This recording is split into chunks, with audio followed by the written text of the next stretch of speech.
얼굴 빛이 있어요. 사람마다 여러분들의 얼굴 빛이 다 있습니다. 피부 톤과 상관없어요. 피부 톤과 상관없이 얼굴 빛이 환한 사람이 있고 얼굴 빛이 안 듣지만 어두운 사람이 있어요. 여러분 화장품 좋은 거 쓰세요? 화장품? 화장품 좋은 거 쓰면 얼굴에 더 빛이 나는 것 같아요. 저는 가끔 TV에서 이렇게 나오는 연예인들을 보면 이상해요. 얼굴에서 빛이 나요. 막 광채가 나지 않아요? 그 피부 관리를 어떻게 하는 건지 아니면 카메라 때문에 그런 건지는 모르겠어요.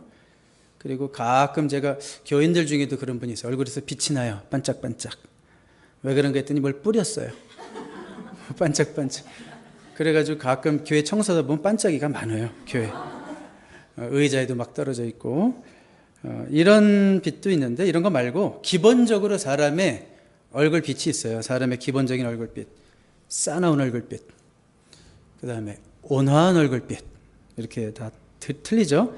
자, 예수 믿는 자는 어때야 되겠어요? 예수 믿는 자는 한번 옆에 계신 분 얼굴 한번 보세요. 싸나운지 온화한지. 싸나운지 온화한지. 예수 믿는 자들은 예수님을 리플렉션 해야 돼요. 그렇죠? We are reflecting His light. 그리고 예수님을 이렇게 반사하는 거예요. 반사. 그래서 우리의 얼굴 가운데 그 예수님의 빛의 형상이 나타날 수 있기를 바랍니다. 오늘은 사실 주님의 얼굴빛이에요. 우리 얼굴빛이 아니라 주님의 얼굴빛. 오늘 1절 한번 볼까요? 빛을 비추소서 1절. 네. 우리 빛을 비추소서. 그렇죠? 그룹 사이에 좌정하신 이여 빛을 비추소서 그랬어요. 자, 이게 누구의 빛이에요? 예수님의 얼굴빛, 주님의 빛입니다. 성경을 보면 Jesus is the light. 예수님이 빛이십니다. 예수님이 빛이시니까 빛을 비추소서라는 말은 주님의 얼굴빛을 비춰주세요 이런 뜻이에요. 여러분 불을 다 끄면 어떻게 될까요? 여기가 어두워지고 캄캄한데 불을 켜는 순간 뭐가 물러가는 거예요? 어둠이 물러가는 거예요. 그런 의미에서 빛은 구원이고 빛은 생명이고 빛은 회복입니다. 네.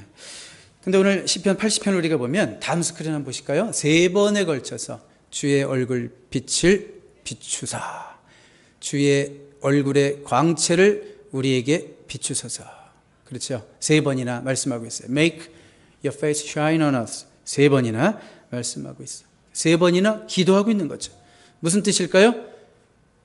주님의 도움이 절대적으로 필요합니다. 그런 의미예요. 여러분 얼굴빛을 비친다. 이건 무슨 뜻이에요? 관심을 보여준다. 또 내가 너를 돌봐주겠다. 그 관심과 돌봄 속에서 나오는 회복을 의미하는 거거든요. 그러니까 주님의 얼굴의 빛이 우리에겐 너무나 필요하죠. 주님 나를 봐주세요. 그런 얘기예요. 그 얼굴빛이 나를 향하게 해주세요. 그 반대말은 뭘까요? 외면하는 거. 외면. 여러분 외면이라는 단어 싫죠? 남편이 나를 외면해요. 이게 싫은 표현이잖아요. 그러니까 이것은 사랑이 식은 거고 관심이 없다는 거고 주님이 외면하는 순간 우리 인생은 끝장나는 거예요. 우리의 생명이 어디에 있어요? 바로 하나님께 있어요. 주께 있어요. 주님이 우리 안에 생기를 불어넣어 주셔서 생명이 됐잖아요. 그 living being이 된 거예요. 우리에게 생기를 불어넣어 주셔서. 근데 주님이 우리를 외면하시는 순간 우리 인생은 아무 의미도 없고 생명도 없는 겁니다. 오늘 본문의 역사적 배경은 뭔가 하면 아시리아라는 나라, 우리가 요즘 성경 공부하면서 많이 보는 나라인데 아시리아라는 나라를 통해서 북왕국 이스라엘이 멸망하는 그런 현실입니다. 국가적인 재난이죠. 하나님께 반역해서 이스라엘이 징계를 받고 있다. 쉽게 말해서 죄 져서 매맞고 있다. 이제 그런 얘기죠. 자, 그러니까 아이고 우리가 잘못했습니다. 다시 한번 주님의 얼굴빛을 우리에게 비춰주셔서 이렇게 회복을 간구하는, 용서를 구하면서 회복을 간구하는 기도라고 할 수 있어요. 이들에게는 그래도 소망이 있어요. Oh Lord, I need your help. 주님, 나는 당신의 도움이 필요합니다. 필요를 알고 있다는 거, 이게 소망이에요. 자신의 처지를 아는 거예요. 주님, 우리는 빛이 필요해요. 주님, 우리는 빛이 필요해요. I know you are the light. 당신이 빛이죠. I need the light. 나는 그 빛이 필요해요. I need the restoration. 회복이 필요해요. 이런 식으로 자신의 처지를 알고 있다는 게 소망입니다. 여러분들이 인생 가운데 어떤 어려움을 당하고 어떤 힘든 상황을 만나도 난 예수님이 필요합니다. 난 말씀이 필요합니다. 이렇게 말할 수 있다면 소망이 있어요. 아무리 어려워도 여러분들이 기도의 자리로 가고 있다면 소망이 있어요. 아무리 힘든 일이 있어도 여러분들이 교회를 향해서 달려올 수 있다면 소망이 있는 거예요. 필요를 알면 소망이 있고 필요를 알면 회복이 있어요. 한국의 땅에요. 복음이 처음 들어갔을 때 선교사들이 처음에 탁 들어가 보니까 한국 땅이 그렇게 어둡더래요. 너무 어둡더래요. 캄캄한 땅이더래요. 그 언더우드 같은 그 선교사들이 그런 시를, 기도문을 쓰기도 했죠. 정말 어두운 땅이었어요. 왜 어두울까요? 영적으로는 예수님을 전혀 모르죠. 예수님을 전혀 모르는 구원의 소망이 전혀 없는 그런 잃어버린 땅. 그리고 경제적으로 봐도 환경적으로 봐도 너무 어둡더래요. 처음에 선교사들이 한국에 들어갔을 때 한국 사람들의 평균 라이프 스팬, 평균 수명이 남자 32세였대요. 32세.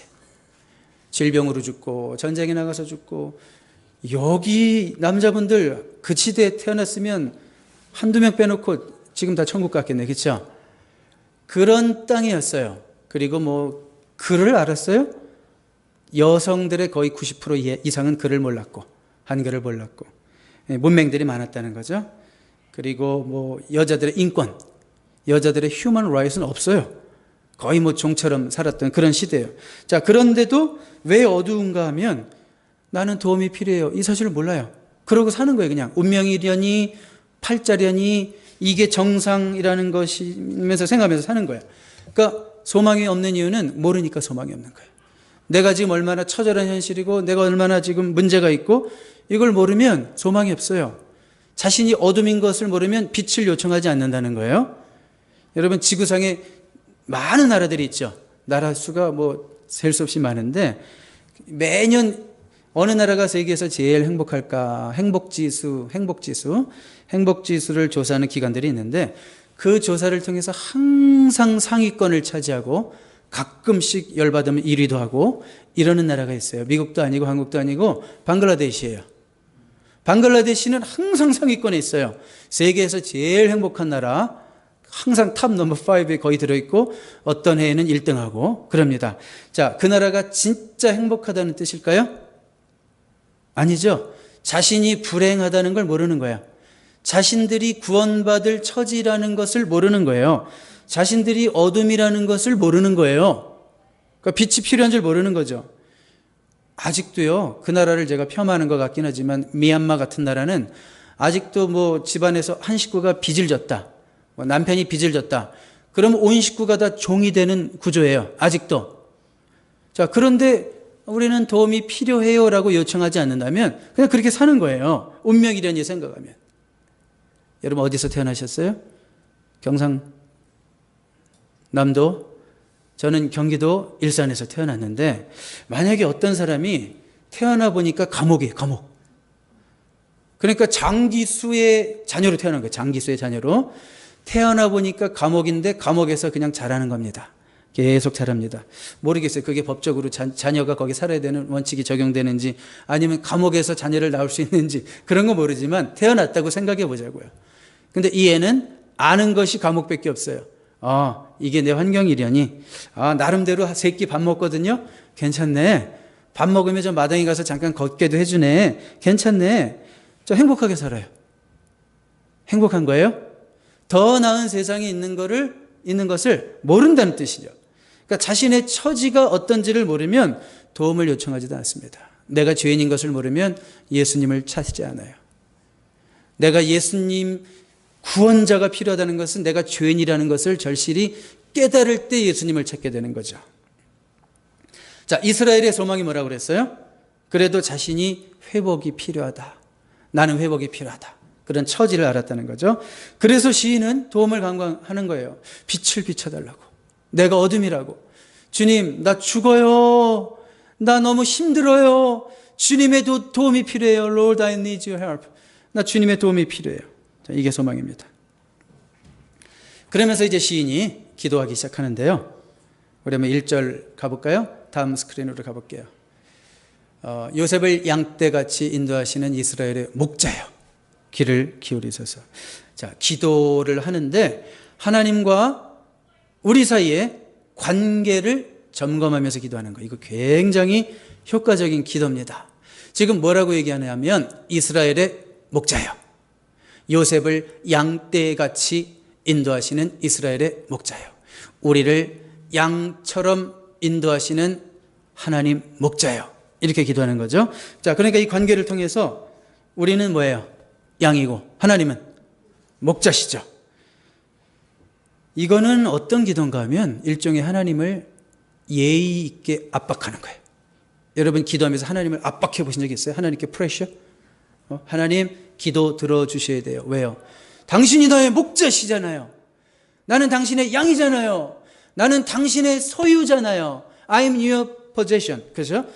당신 거잖아요. 근데 당신이 돌봐주셔야죠. 이런 식의 기도죠. 그러니까 양을 돌보는 것은 누구의 책임이에요? 목자의 책임이에요. 양은 전적으로 helpless예요. 소망 없는 동물이에요. 목자의 도움이 없으면 양은 며칠 못 살 거예요. 아마 며칠 못 살 거예요.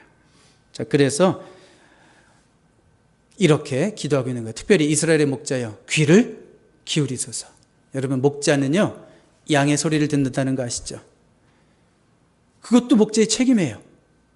진짜 탁월한 목자는 그 양의 목소리만 듣고도, 양 하는 소리만 듣고도 그 양이 지금 컨디션이 어떤지, 혹시 아픈지, 혹은 무슨 위기를 당했는지 그 목소리의 톤과 길이와 색깔만 들어도 그 양이 어떤지를 다 아신대요.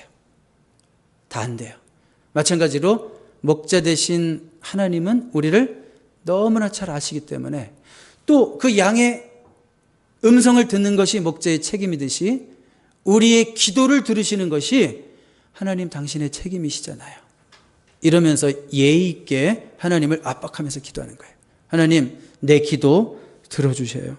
하나님이 정말 내 목자시라면 내 기도 소리 들어주세요. 내 가슴에서부터 나오는 이 아픔의 소리 들어주세요. 이렇게 말씀하는 거예요. 왜요? 당신이 목자니까요. 목자잖아요.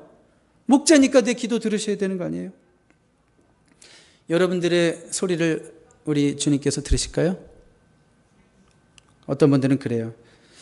글쎄요, 목사님이 기도하면 조금 잘 들어주시겠죠. 권사님들이 기도할 때 보니까 목소리도 떨리고 벌써 폼이 틀리던데 저분들의 기도는 들어주시겠지만 내 기도를 들으실까? 혹시 이런 의심이 생길 때는 없을까요? 여러분 요한복음 10장에 보면 예수님은 I am a good shepherd. 나는 선한 목자다 그랬어요. 그리고 누가복음 15장에 가보면 이런 표현이 있어요. 우리 한번 4절 볼게요. 누가복음 15장 4절 같이 읽어볼게요. 시작. 너희 중에 어떤 사람이 양 100마리가 있는데 그 중에 하나를 잃으면 99마리를 들에 두고 그 잃은 것을 찾아내기까지 찾아다니지 아니하겠느냐.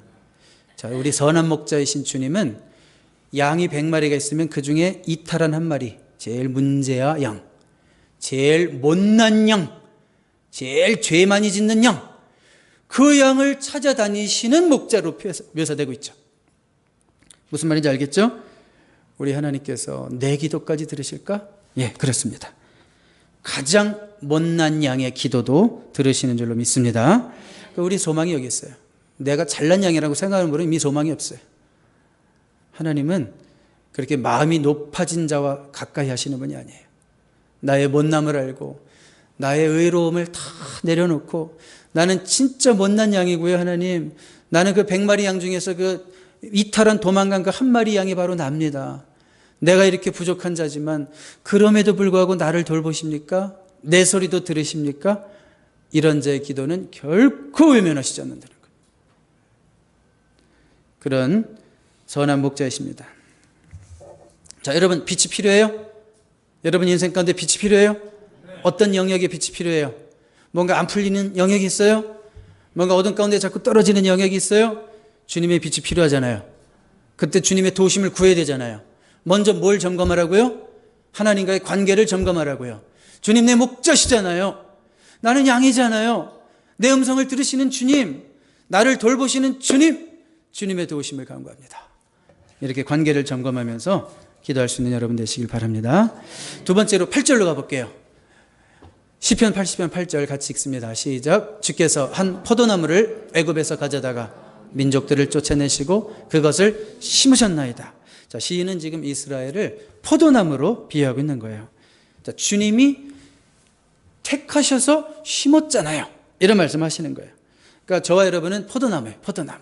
심겨진 planted, 심겨진 포도나무예요. 그러면 그 포도나무를 심기만 하는 게 아니죠. 가꾸시는 분은 누구예요? 하나님이시죠. 관리할 책임이 당신께 있잖아요.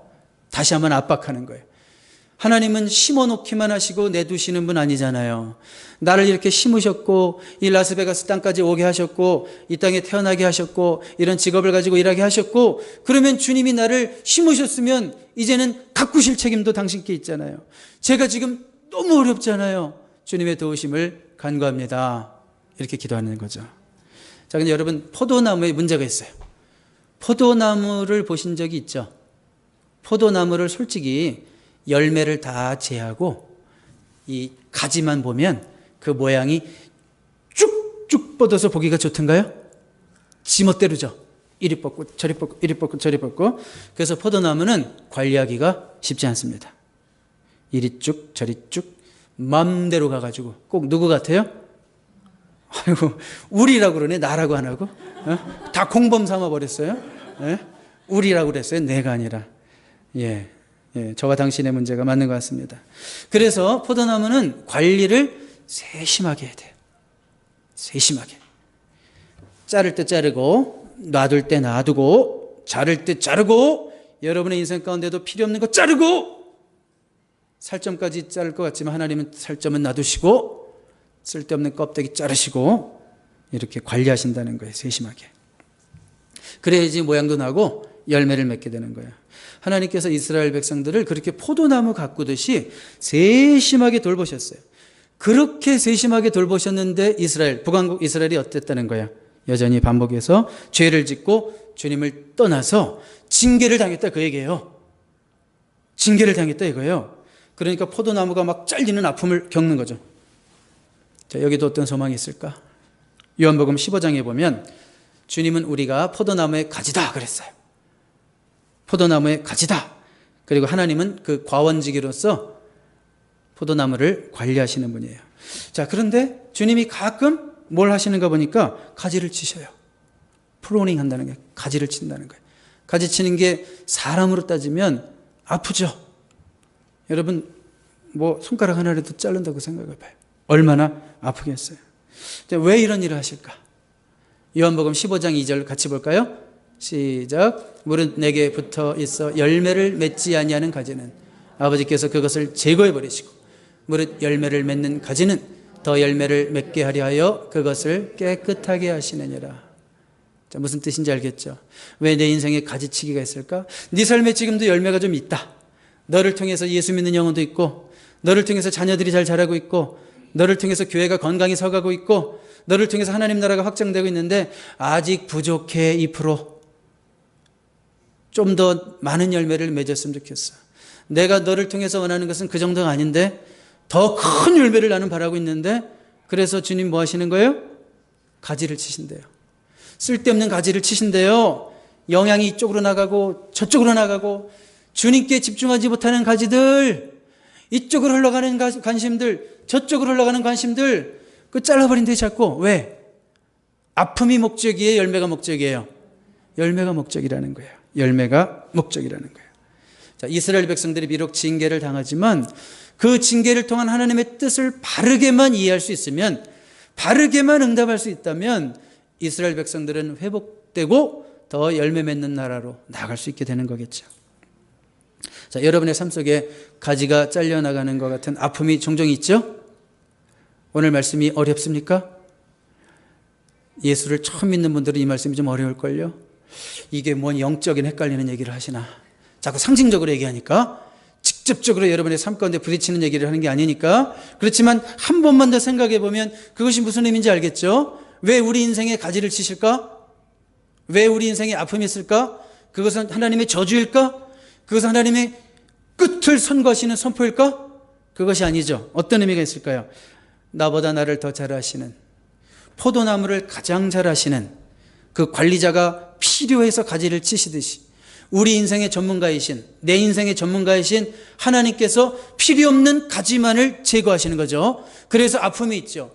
그 가지가 해필이면 우리 가족 문제일 수도 있고, 그 가지가 해필이면 경제적인 문제일 수도 있고, 그 가지가 해필이면 내가 그토록 두려워하는 건강 문제일 수도 있고.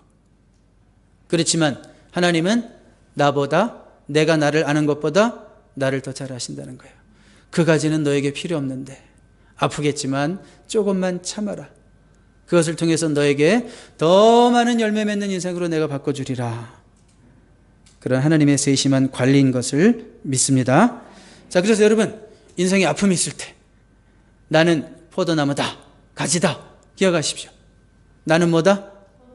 그러면 이게 막 잘려가는 아픔이 있을 때 그거조차도 하나님의 섬세한 관리요, 하나님의 계획 속에 있다라는 것을 기억하실 수 있기를 바랍니다. 첫 번째 뭐였어요? 관계를 점검하라고 그랬는데 나는 양이고 주님은 목자시다.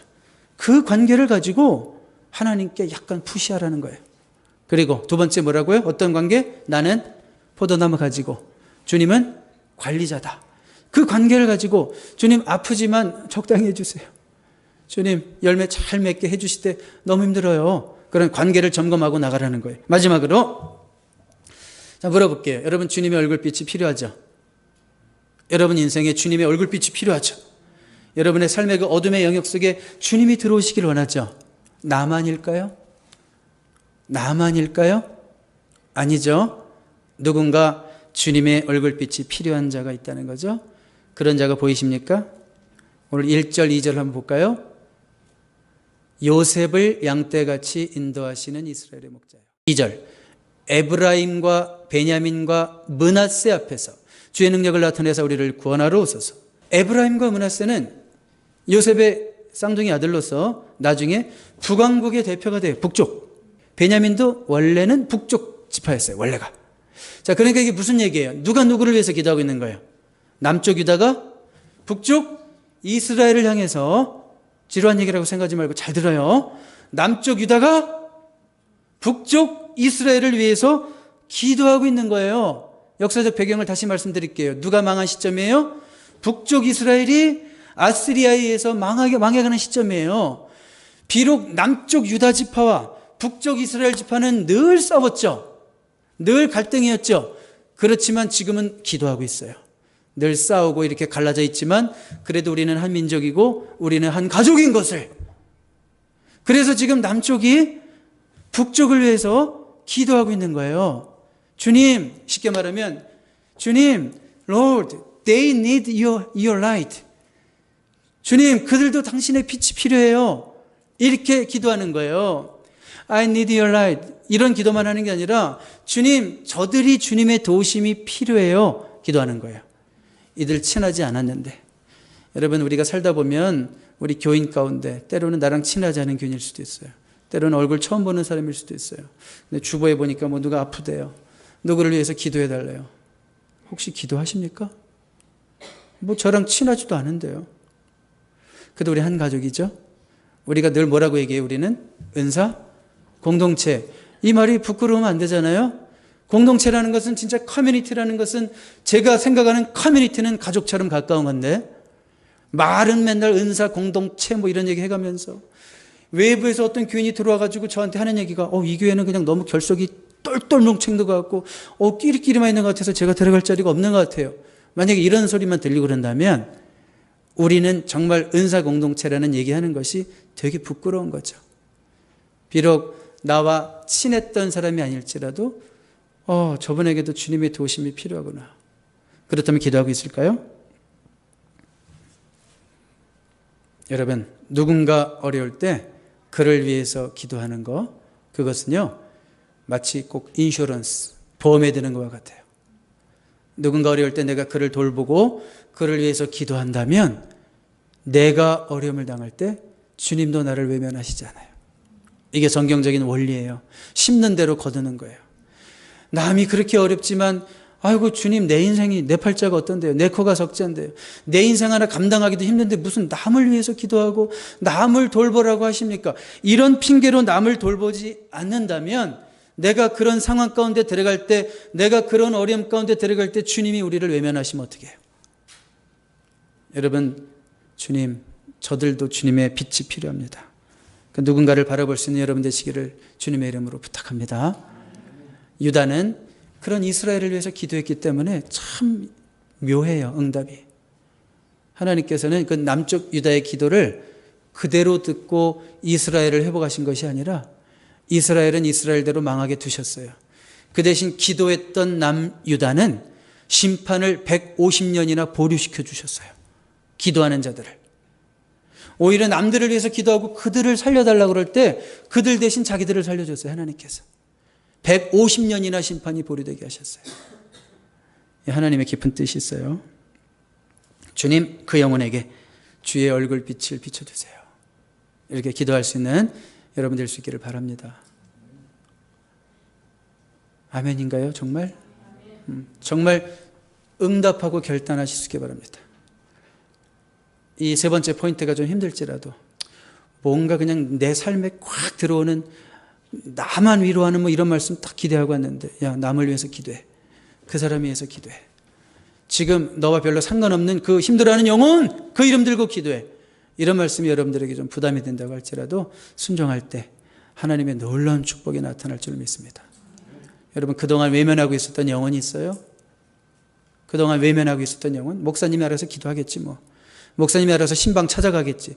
그러면서 우리 가족이라고 하면서도 한 번도 돌아보지 않은 영혼이 있어요? 혹시? 내 기억 속에 잊혀진 영혼이 있어요? 여러분들이 그 상황 가운데 갔을 때 진짜 하나님의 도우심을 얻기 원해요? 여러분들의 사업이 다 무너져 갈 때 여러분들의 사업이 다시 일으켜지기를 원해요? 여러분들이 그 똑같은 어려움을 당할 때 여러분들이 하나님의 도우심을 얻기 원한다면 우리가 진짜 정신 차리고 그 영혼을 위해서 기도하고 그 영혼에게 관심 쏟는 여러분 되기를 바랍니다.